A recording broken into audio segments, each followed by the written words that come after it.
sua Bíblia em Tessalonicenses, primeira carta de Paulo aos Tessalonicenses, capítulo 4.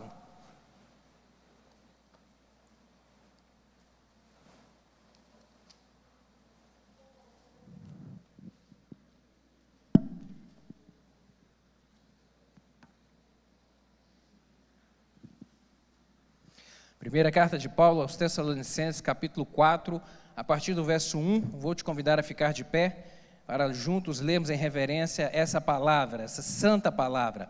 Finalmente, irmãos, vos rogamos e exortamos no Senhor Jesus, que assim como recebestes de nós, de que maneira convém andar e agradar a Deus, assim andai, para que continueis a progredir cada vez mais.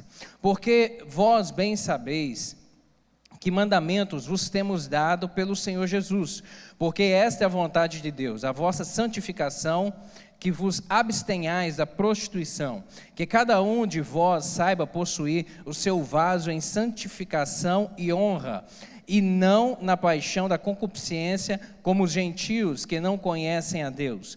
Ninguém oprima ou engane a seu irmão em negócio algum, porque o Senhor é vingador de todas essas coisas, como também antes vos dissemos e testificamos, porque não nos chamou Deus para a imundícia, mas para a santificação. Portanto, quem despreza isto, não despreza o homem, mas sim a Deus, que nos deu também o seu Espírito Santo. Amém. Vamos orar até aqui. Pai, obrigado pelo privilégio de estarmos na tua casa, ó Deus, e pelo privilégio de estarmos agora em volta da tua palavra para nela meditarmos. Eu lhe rogo, Espírito Santo de Deus, que o Senhor fale ao nosso coração.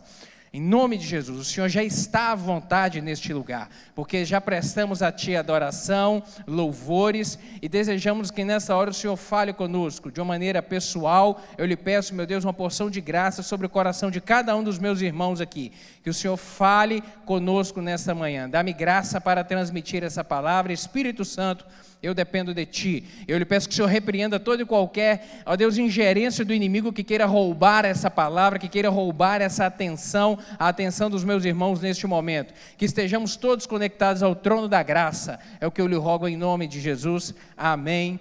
Pode se sentar, querido. O título dessa lição, desse estudo nessa manhã, é uma chamada à pureza. O apóstolo Paulo, nós já estudamos os capítulos 1º, 2º e o 3º aqui dessa primeira carta aos Tessalonicenses, e ele vinha com um discurso até aqui. Quando chega no capítulo 4, verso 1, ele muda o discurso. Ele agora vai falar a respeito de outras coisas. Nos primeiros 3 capítulos ele estava olhando para trás, ele estava falando aos Tessalonicenses a respeito do surgimento da igreja, a respeito de como aquele povo se converteu, olhando realmente para aqueles primeiros momentos ali da sua pregação e das primeiras conversões que aconteceram ali na cidade de Tessalônica. Ele também estava se defendendo das acusações levianas que contra ele e contra a pessoa dele levantaram os judaizantes, os judeus que seguiam a religião chamada judaísmo, que começaram a falar mentiras para desprezar a figura ou desmerecer a figura do apóstolo Paulo, dizendo, por exemplo, que ele era um procurado da polícia daquele tempo, um procurado do Estado, e que as pessoas não deviam dar atenção às coisas que ele estava falando. Ele vem se defender dessas acusações, e ele vem também explicar as circunstâncias aos irmãos de Tessalônica, explicar as circunstâncias pelas quais ele não pôde retornar à cidade para visitá-los, porque essa carta chegou até eles através de Timóteo. Então ele vem falar também o porquê que ele, nesse momento, ele estava lá na cidade de Corinto, e porque ele não conseguiu chegar até ali, para rever os irmãos que ele tanto desejava. Agora, nos capítulos 4 e 5, o apóstolo passa a falar a respeito, a trazer um olhar sobre o presente, o atual momento que eles estavam vivendo ali, e para o futuro da igreja do Senhor. E ele vem falar a respeito de coisas, de problemas éticos, problemas práticos, que estavam servindo de pedras de empecilho para que a igreja prosseguisse e fosse adiante. Na lição passada, a última que estudamos, nós vemos o apóstolo orar, fazer uma oração, clamando ao Senhor para que os crentes de Tessalônica desenvolvessem amor e santidade no coração. E essa oração é a pavimentação da estrada pela qual nós vamos trilhar no dia de hoje e na próxima lição, no próximo domingo. Hoje nós falaremos a respeito de santidade, a santidade cristã. Uma doutrina que tem sido tão negligenciada no atual momento, no atual tempo que temos vivido, sabe? Onde púlpitos e igrejas têm sido infestadas a respeito da teologia da prosperidade, voltando-se tanto e agarrando-se tanto à teologia da prosperidade e deixando de lado uma das doutrinas que são basilares e essenciais para que a igreja de Cristo prossiga e vá adiante e realmente cumpra o propósito para o qual foi instituída pelo Senhor Deus nessa terra. Mas deixa eu descortinar aqui para você algumas coisas a respeito do momento que o apóstolo estava vivendo e por que ele veio falar a respeito de santidade e especificamente sobre pureza nesse momento aqui. Por quê? Qual que era o contexto histórico naquele momento? A vida sexual no mundo greco-romano estava em um período de decadência extrema, estava num período realmente de um grande caos. O pastor Hernandes Dias Lopes, quando ele escreve o comentário a respeito dessa carta aos Tessalonicenses, ele diz que naquele tempo a vergonha parecia ter sumido da terra.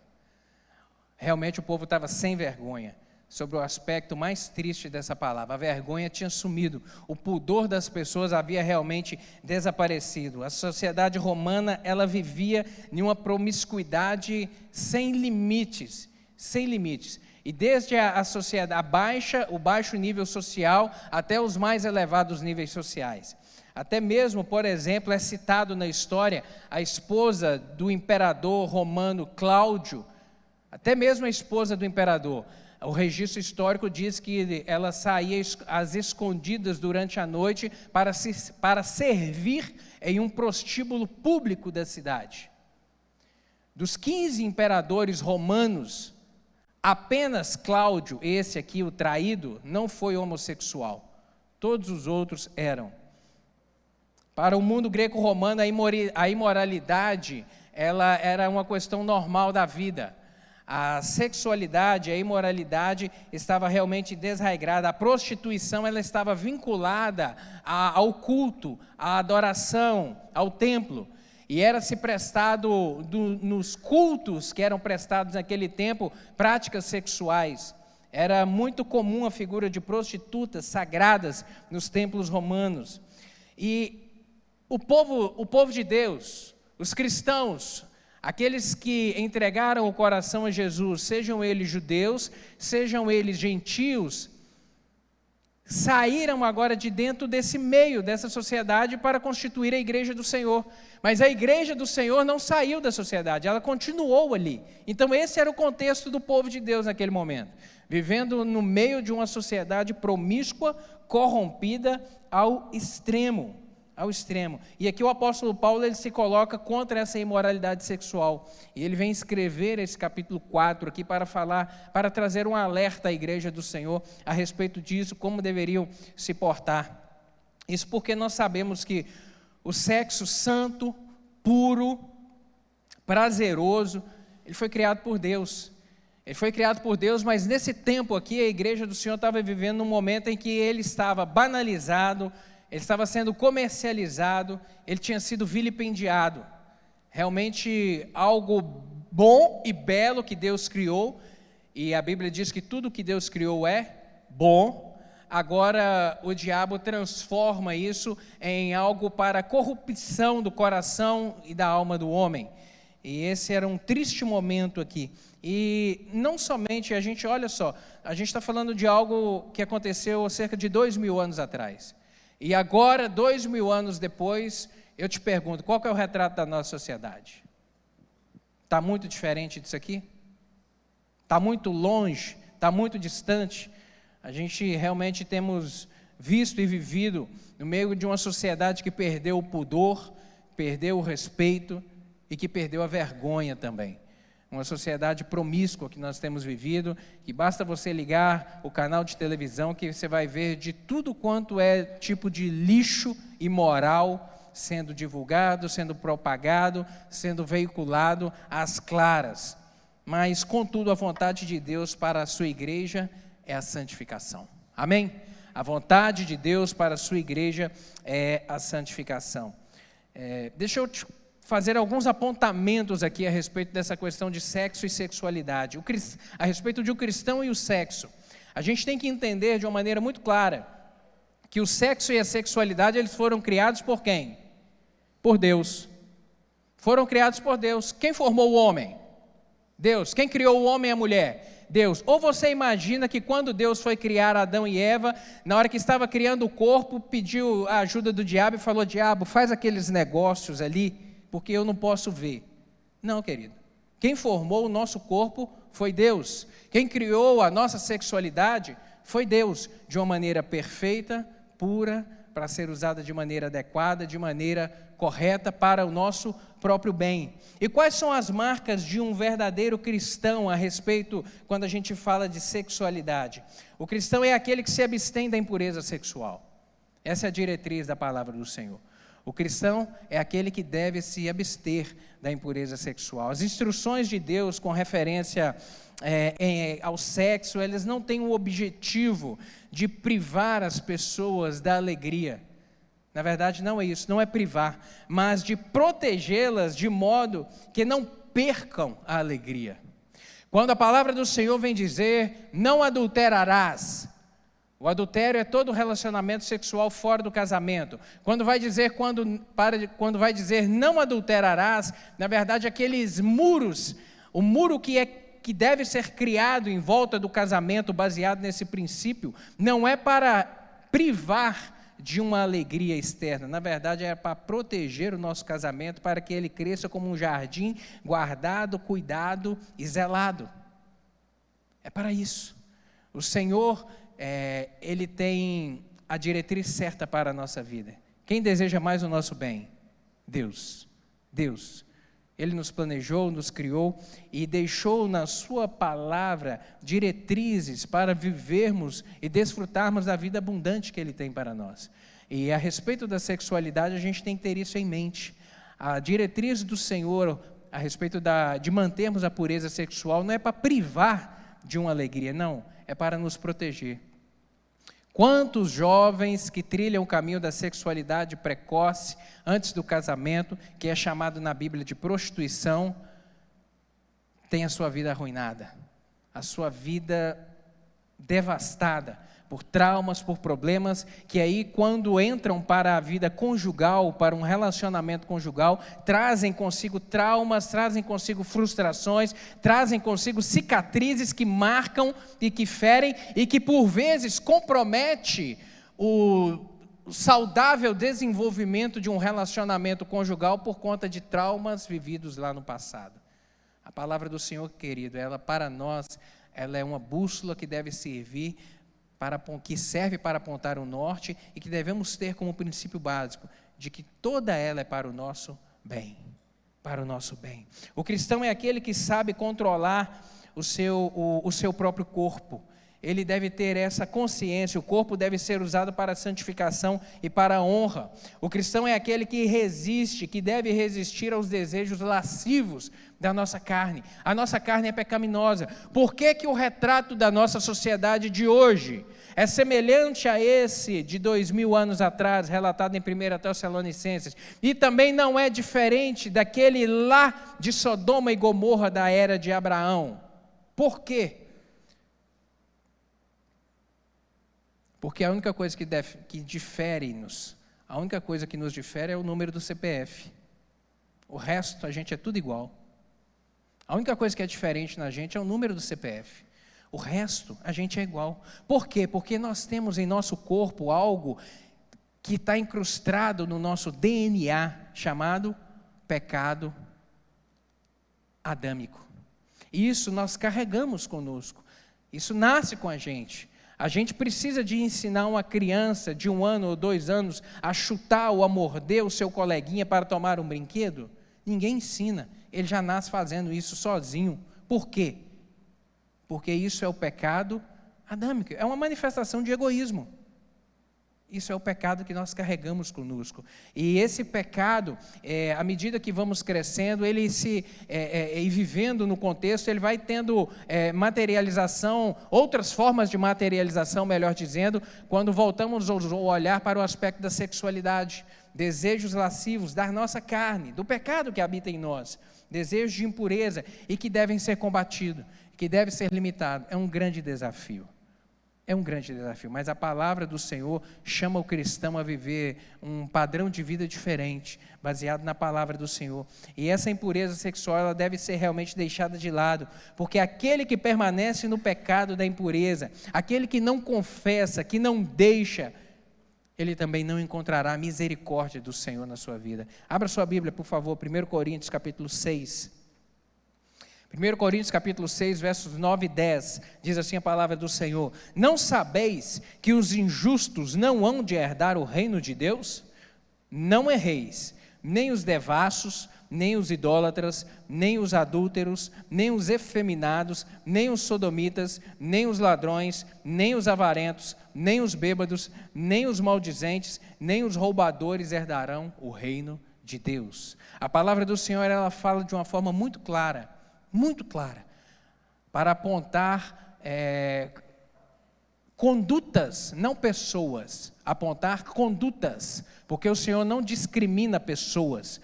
Jesus Cristo morreu na cruz do Calvário para alcançar a todos, mas a palavra do Senhor, ela aponta condutas que Deus não tolera, e que não serão aceitas, não entrarão no reino do céu, não vão entrar no céu. E o Senhor aqui traz essa lista de condutas que são desaprovadas pelo Senhor. Deus não nos chamou para a impureza, querido, entenda isso, mas para a santificação. E quem despreza a santificação, como o apóstolo Paulo disse aqui no verso 8, ele despreza o próprio Deus, está ignorando o Senhor, está deixando Deus de lado. Agradar a Deus. Essa é a introdução que o apóstolo Paulo faz nesse capítulo 4, aqui nos versos 1 e 2. Como agradar a Deus? Como eu devo agradar a Deus? E Paulo, ele enfatiza que a grande preocupação da vida dele sempre foi agradar a Deus, e não agradar a homens, e não levar palavras acolchoadas, que fossem bem ouvidas ou aveludadas para os ouvidos das pessoas do seu tempo. Ele levou a palavra de Deus, porque ele entendia que importava mais agradar a Deus do que agradar aos homens. A base de toda a vida dele foi agradar ao Senhor, e esse deve ser o nosso desejo também, o nosso compromisso como cristão. E se o nosso alvo é agradar a Deus, nunca podemos pensar que já atingimos. Você pode repetir isso comigo? Na primeira pessoa. Se o meu alvo é agradar a Deus, nunca posso pensar que já atingi. Nunca a gente pode pensar que já atingi esse alvo, já completei, já está tudo feito, já está acabado. Não, porque como o apóstolo disse aqui no versículo 1, progredindo cada vez mais. A nossa santificação, ela tem que ser progredindo cada vez mais, porque o pecado bate à nossa porta só de vez em quando, só uma vez por outra, ou quando a gente aceita Jesus, ele deixa de bater na nossa porta, ele bate na porta todos os dias, todo momento.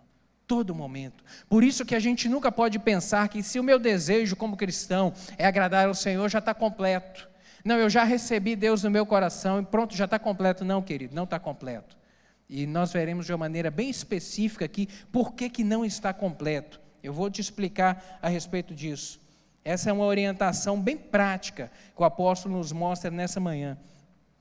A nossa vivência diária deve ser de buscar agradar ao Senhor. O que é santidade?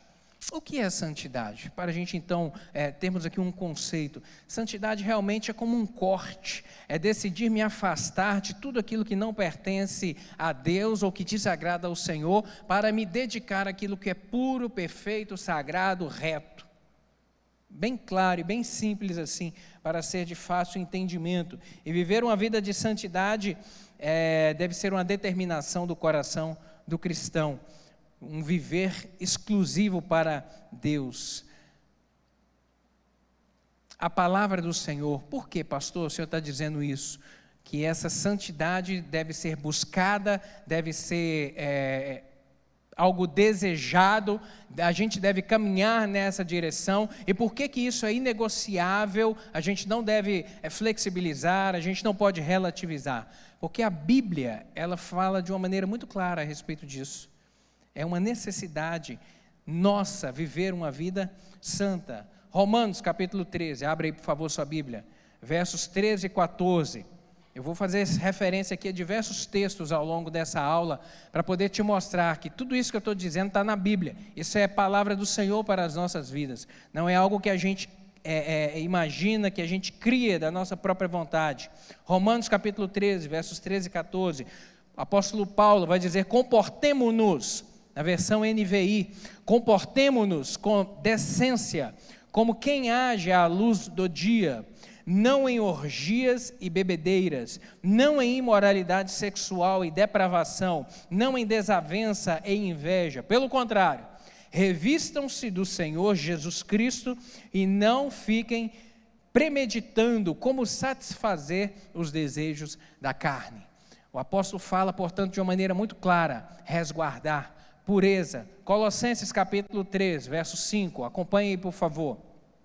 Assim façam morrer tudo o que pertence à natureza terrena de vocês: imoralidade sexual, impureza, paixão, desejos maus e a ganância, que é a idolatria. E por causa dessas coisas que vem a ira de Deus sobre os que vivem na desobediência, as quais vocês praticaram no passado, quando costumavam viver nelas. Mas agora abandonem todas essas coisas: a ira, a indignação, a maldade, a maledicência, a linguagem indecente no falar. Não mintam uns aos outros, visto que vocês já se despiram do velho homem com suas práticas e se revestiram do novo, o qual está sendo renovado em conhecimento à imagem do Criador. A palavra de Deus, ela vai nos apontar. Hoje o nosso foco é a respeito da pureza da sexualidade, a santidade cristã, voltando os olhos sobre o aspecto da pureza da sexualidade. Mas a Bíblia não fala apenas para termos cuidado nessa área. Os textos que nós estamos lendo aqui falam referência a diversas outras áreas. Por exemplo, coisas que nós imaginamos ser de menor importância, que para o Senhor não é. Mentir, por exemplo. Aqui vai falar de roubar, mentir, fala de ganância, fala de avareza, fala de idolatria. Idolatria é colocar qualquer outra coisa no lugar de Deus na nossa vida, ou ocupando a importância de Deus. E isso pode ser desde um filho, o marido, a esposa, os bens, a carreira, qualquer coisa que ocupe o espaço de Deus no seu coração. O primeiro lugar que deve ser de Deus no seu coração, a Bíblia vai dizer que isso é idolatria. Então o apóstolo vai apontar aqui que o nosso cuidado como cristã e a santidade e a santidade cristã, na vivência cristã, não é apenas sobre o aspecto da imoralidade sexual que nós vivemos, não é apenas a respeito da pureza contra a imoralidade sexual, mas diversas outras coisas, diversas outras áreas que isso nos chama a atenção. A santificação, ela é um processo progressivo.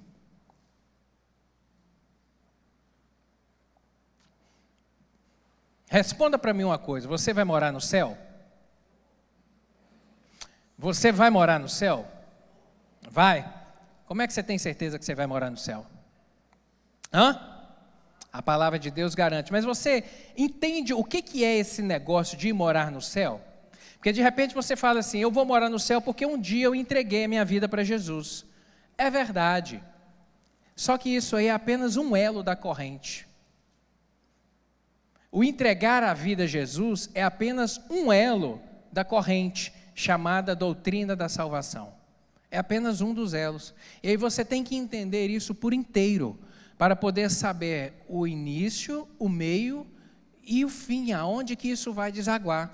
O início disso tudo é manifesto lá na cruz do Calvário, quando Jesus Cristo morre, E o seu sangue é vertido na cruz do Calvário. Naquele momento ele está pagando a Deus o preço da condenação que havia sobre nós. É chamada a obra da redenção.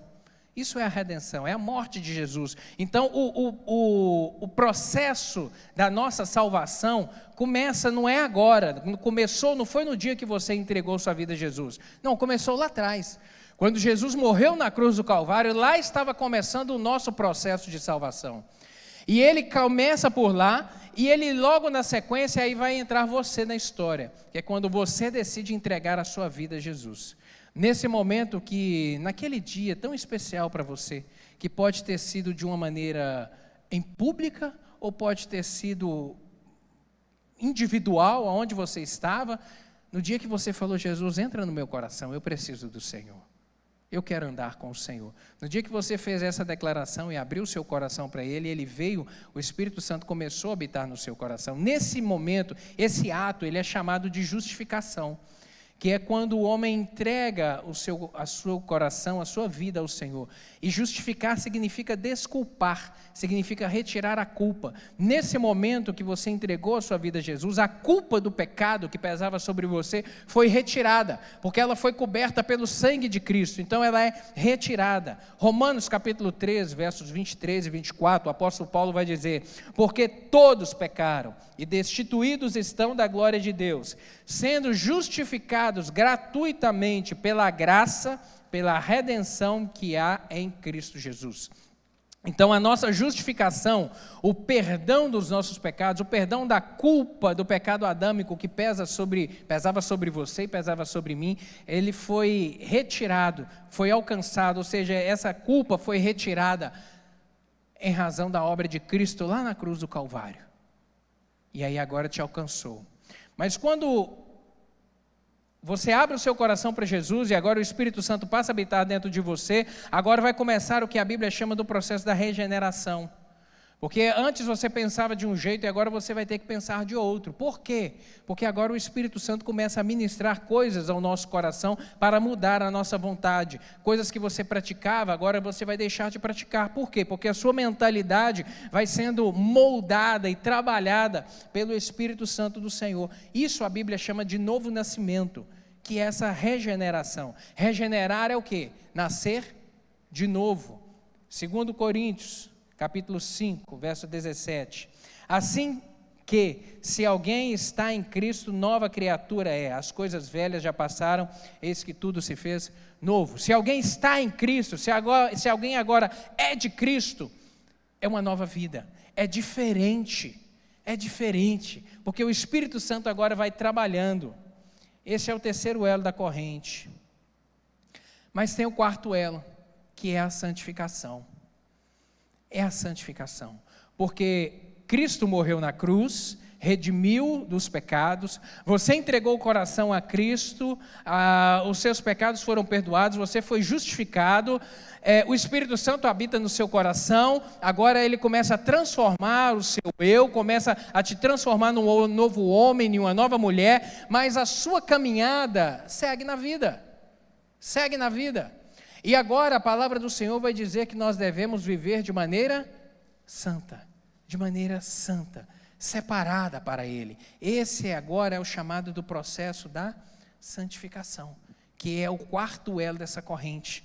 Romanos capítulo 12, verso 1 e 2, vai nos dizer que a santificação é o processo contínuo de viver de forma que agrade a Deus. Romanos 12, 1 e 2, rogo-vos, pois, irmãos, pelas misericórdias de Deus, que apresenteis o vosso corpo como sacrifício vivo, santo e agradável a Deus, que é o vosso culto racional. E não vos conformeis com este mundo ou com este século, mas transformai-vos pela renovação do vosso entendimento, para que experimenteis qual seja boa, agradável e perfeita vontade de Deus. Então está vendo que agora essa mudança, ela é contínua, ela é progressiva, que não vos conformeis com este mundo. O mundo que nós vivemos, o Brasil de 5 anos atrás era um. O Brasil de 1 ano atrás era um. O Brasil de agora é outro. De amanhã vai ser mais diferente ainda. E a palavra do Senhor vai dizer que a gente não deve conformar com essas mudanças que vão acontecendo na sociedade, nos padrões éticos, nos padrões morais Da moral, a gente deve se amoldar à palavra do Senhor e viver de acordo com ela. Fala para quem está do seu lado aí, ó, estamos em obra. Estamos em obra. Estamos em obra porque a santificação ela é uma obra progressiva que ela não acaba, querido. Ela não acaba. A santificação é um processo que inicia quando Cristo entra no nosso coração. E ela só vai acabar quando nós encontrarmos com Ele. Por isso que ela não tem fim. Começou no dia que aceitamos a Cristo e só encerra no dia que nós encontrarmos com Ele. E nós encontramos com Ele, só tem duas formas. Uma é através da morte. E a outra, o arrebatamento da igreja. Amém? Que a gente crê que está muito perto. A gente crê que está muito perto. Glória a Deus por isso. Glória a Deus por isso. 2 Coríntios capítulo 7, verso 1. Tendo, pois, ó amados, tais promessas, é a promessa da redenção, é a promessa da vida eterna em Cristo. Tendo, pois, ó amados, tais promessas, purifiquemo-nos de toda a impureza, tanto da carne como do Espírito, aperfeiçoando a nossa santidade no temor de Deus. Aperfeiçoando a nossa santidade. O que é isso? É algo contínuo, é algo que não tem fim, é algo que não tem fim. E nessa caminhada a gente vai correspondendo ao Espírito Santo. O processo da santificação, esse processo progressivo do cristão, ele depende da nossa postura, depende de nós uma postura proativa e não uma postura passiva. Ele recebe aqui a ordem de mortificar. O cristão recebe aqui a ordem de mortificar os desejos da sua carne, para que ele possa viver esse processo de santidade. E isso é uma postura ativa. Romanos 8, verso 13. Pois se vocês viverem de acordo com a carne, morrerão. Mas se pelo Espírito fizerem morrer os atos do corpo, viverão. Esse mesmo apóstolo Paulo vai dizer isso. Se vocês viverem de acordo com a carne, de acordo com os desejos pecaminosos da nossa carne, vocês vão morrer. Mas se vocês fizerem matar ou morrer a carne, os desejos da carne, aí sim, aí haverá vida. Haverá a vida em Cristo Jesus. Paulo indica que é pelo Espírito que nós temos a capacidade de fazer morrer esses desejos carnais dentro de nós. É realmente pela capacidade que o Espírito Santo nos dá, mas isso é uma decisão nossa. Essa contrapartida é nossa. Essa correspondência ao Espírito Santo é nossa. Porque quando a gente entrega a vida a Jesus, agora o Espírito Santo passa a habitar dentro do nosso coração. Quando o pecado que bate à porta, a gente abre a porta para ele, na mesma hora o Espírito Santo é como uma luz, aquela luz vermelha que acende de atenção, de perigo, sabe? Como de uma ambulância, como é que chama? Giroflex, como giroflex de uma ambulância ou de um carro de polícia, de uma viatura, ela acende dentro da nossa vida, não é assim? Não acende aí na sua mente? Na hora que a gente abre a porta para o pecado, não acende o giroflex, ali ele não começa a girar e chamar a atenção, ei, isso está errado, ei, sai fora, afasta desse negócio, deixa isso de lado, sai correndo, isso não é de Deus, começa a girar, começa a chamar a nossa atenção, isso é o quê? Isso é o Espírito Santo, isso é o Espírito Santo que está falando, sai fora, você não foi chamado para isso, você não foi chamada para poder pactuar dessas coisas, sai fora rápido, sai correndo daí, não põe a sua mão nesse negócio, muda esse canal, sai fora, desliga isso, isso é o Espírito Santo que está falando, isso é o Espírito Santo que está alertando. Agora, para a gente poder vencer, então ele vai nos dando essa capacidade, mas para nós vencermos isso, depende de quê?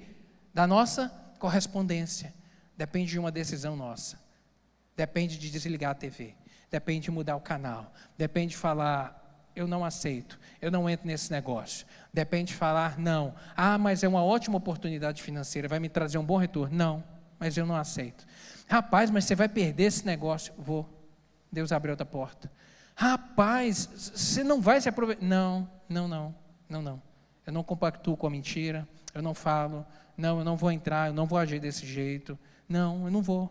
Sabe, querido, é isso, essa correspondência.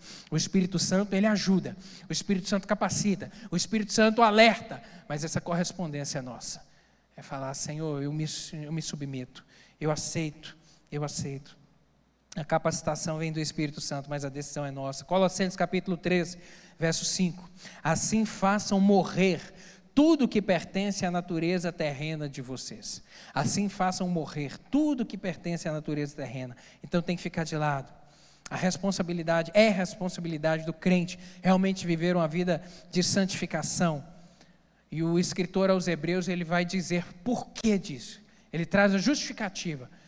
É necessário viver uma vida de santificação. Por quê? Ele vai dizer, lá em Hebreus capítulo 12, verso 14. Segui a paz com todos e a santificação, sem a qual ninguém verá o Senhor. Ou seja, não é possível ver a Deus, não é possível chegar ao céu, não é possível sem a santificação. A santificação é o quarto elo dessa corrente. Sem ela, querido, a corrente é quebrada. Não tem jeito. É o quarto elo da doutrina da salvação. A gente só vai para o céu. A gente só vai ver Deus. Por isso que eu te perguntei, você vai para o céu? Você vai para o céu? Você tem certeza disso? E o Espírito Santo, ele testifica isso no nosso coração, à medida que a gente vai vivendo essa vida de retidão, essa vida de pureza, essa vida de deixar de lado as coisas que não pertencem ao Senhor. E esse verbo que o escritor aos Hebreus usa, ele diz, seguir a paz com todos e a santificação sem a qual ninguém verá o Senhor. Esse seguir, ele é o verbo que vai trazer aqui, é uma palavra empregada que indica uma busca, é algo constante, é algo que não acaba, é seguir, tem uma continuação, uma busca de santificação na moral, uma busca espiritual, é um alvo que a gente deve buscar, uma retidão espiritual, um padrão de moralidade que agrade ao Senhor. E desde o Antigo Testamento até o Novo Testamento, tem-se um questionamento na Bíblia, quem vai entrar no tabernáculo do Senhor? Lá no Antigo Testamento, quando havia o tabernáculo, o salmista, lá no Salmo 15, ele vai dizer isso, quem vai entrar no tabernáculo do Senhor? Quem é possível entrar no tabernáculo do Senhor? Quem é possível chegar à presença de Deus? E lá ele vai dizer, quem habitará no tabernáculo? Quem há de morar? O que vive, Salmo 15, verso 1 a 5, o que vive em integridade, pratica justiça e de coração fala a verdade. Aquele que é reto perante o Senhor. E esse mesmo questionamento traz agora para o Novo Testamento. Quem pode se chegar à presença do Senhor? Gálatas capítulo 5, verso 19. As obras da carne são conhecidas. E são prostituição, impureza, lascívia, idolatria, feitiçaria, inimizades, porfias, ciúmes, iras, discórdias, dissensões, facções, invejas, bebedice, glutonaria e coisas semelhantes a essas, a respeito das quais eu vos declaro, como já outra vez vos preveni, que não herdarão o reino de Deus quem pratica tais coisas. Quem entrará no tabernáculo do Senhor? Quem se achegará à presença do Senhor? Aquele que é limpo de mãos e puro de coração. Esse é aceito pelo Senhor. Esse é o nosso desafio, querido. E de uma maneira mais clara ainda, Apocalipse capítulo 21, verso 8, o apóstolo João vai dizer isso. Mas os covardes, na versão da Bíblia NVI, mas os covardes, os incrédulos, os depravados, os assassinos, os que cometem imoralidade sexual, os que praticam feitiçaria, os idólatras e todos os mentirosos, o lugar deles será no lago de fogo que arde com enxofre. Esta é a segunda morte. Você está vendo que a Bíblia, de maneira muito clara, vem falar a respeito de termos cuidado. Termos cuidado, que a santidade é um negócio muito sério, que a santidade não é de acordo com o nosso padrão, porque a gente está vivendo num tempo, o tempo em que as pessoas, cada um tem o seu padrão, onde não há absolutos. Não, o padrão é o meu. Então eu crio o meu próprio padrão de santidade. Nós temos vivido um século assim, onde não há marcos absolutos mais, onde eles têm sido ignorados, deixados de lado. E aí vemos as pessoas criarem para si próprios o seu padrão de santidade, como se fosse aceito por Deus. A palavra do Senhor não muda. Está aqui. Não muda.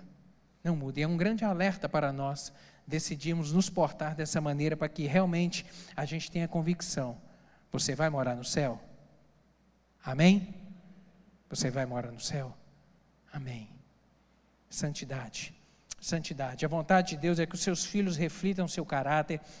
A vontade de Deus é que a gente venha realmente revelar a identidade, a identificação com Cristo, as marcas de Cristo na nossa vida. E qual que é a abrangência da santidade na vida do cristão? Tem alguma limitação? Não, não tem. A nossa vida por inteiro, ela deve ser marcada pela santidade, por inteiro.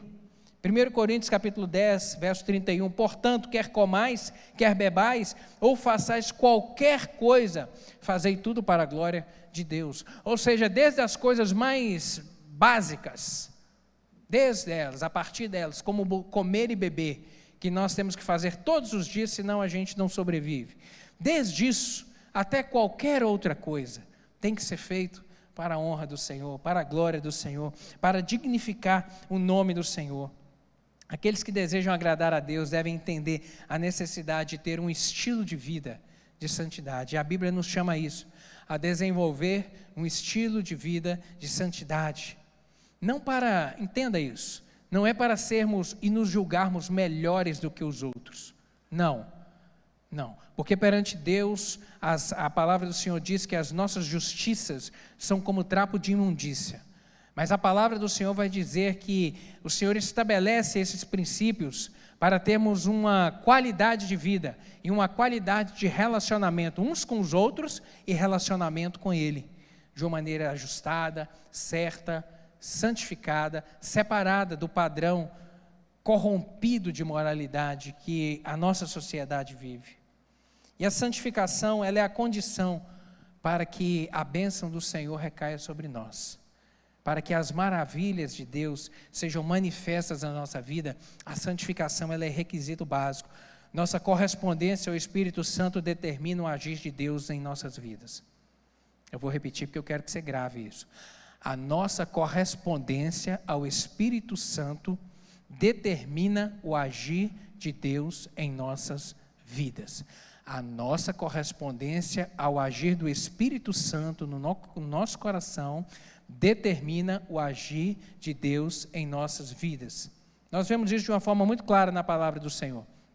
Um exemplo, Josué capítulo 3, verso 5. O povo de Israel estava na iminência de entrar na terra prometida, estava ali no limiar de entrar na terra prometida. Era apenas atravessar o rio Jordão e tomar posse dessa terra. E aí Josué, sucessor de Moisés, vem trazer uma palavra ao povo de Israel. Diz assim, Josué capítulo 3, verso 5, santificai-vos, porque amanhã o Senhor fará maravilha no meio de vós. Santificai-vos, porque amanhã o Senhor fará maravilha no meio de vós. Josué vem trazer um alerta ao povo. Vocês querem milagre? Vocês querem ver o agir de Deus na sua vida? Há uma correspondência da nossa parte, que é a santificação. E a gente aprende que a santificação é uma ordem expressa de Deus. Santificai-vos, santificar a todos, não é um nem alguns, mas santificar a todos. Sem santificação, realmente ninguém pode ver o Senhor. Deus nos chamou não para viver em pecado, mas para viver em santidade, e ela é uma condição para que o Senhor opere as suas maravilhas no nosso meio, para que realmente a nossa oração seja aceita, para que o Senhor nos dê as vitórias que precisamos. As maravilhas divinas, elas deveriam ser precedidas pela santificação do povo de Israel. A santificação é que abre o caminho para Deus agir. Você pode repetir isso comigo? A santificação é que abre o caminho para Deus agir. Você precisa de um milagre hoje na sua vida? A santificação é o caminho. É a santificação que vai abrir a porta do céu sobre a sua vida. É uma vida de retidão ao Senhor. A sua oração só vai ser ouvida, meu querido. A minha oração só é ouvida se realmente o Senhor, que olha a motivação do nosso coração, enxergar em nós isso. A santificação, o compromisso com Ele. O pecado. Isso por quê? Porque o pecado nos afasta de nós. A ausência da santificação dá espaço ao pecado. E o pecado afasta o homem de Deus. Isaías 59, verso 1 e 2, o profeta diz isso: eis que a mão do Senhor não está escolhida para que não possa salvar, nem agravado o ouvido para que não possa ouvir. Mas as vossas iniquidades fazem separação entre vós e o vosso Deus, e os vossos pecados encobrem o seu rosto de vós, para que não vos ouça. É o pecado que nos afasta do Senhor. É o pecado, sabe? Quer ter a bênção do Senhor sobre a sua vida? Santificação, santidade. Ela é uma exigência que o Senhor fez para todo o povo seu, tanto no passado quanto no presente. Essa ordenança é sobre nós também. Essa palavra é para nós também. A santificação é uma exigência que deve ser observada hoje. A santificação torna um povo de Deus um instrumento de bênção também na vida dos outros. Porque à medida que somos abençoados por Deus, a Bíblia nos diz que a bênção não é só para nós. Nós somos abençoados e também somos abençoadores. Nós somos abençoadores levando a palavra do Senhor àquele que está do nosso lado desesperado, desesperançado, angustiado, deprimido. E aí nós vamos sendo instrumento de Deus na vida das pessoas para que as pessoas sejam abençoadas. Mas isso tudo tudo parte a partir da santificação. A partir de uma vivência com o Senhor, de um compromisso genuíno com o Senhor nas nossas vidas. Amém, meu querido? Eu quero orar contigo nessa hora. Vamos ficar de pé? Santificação.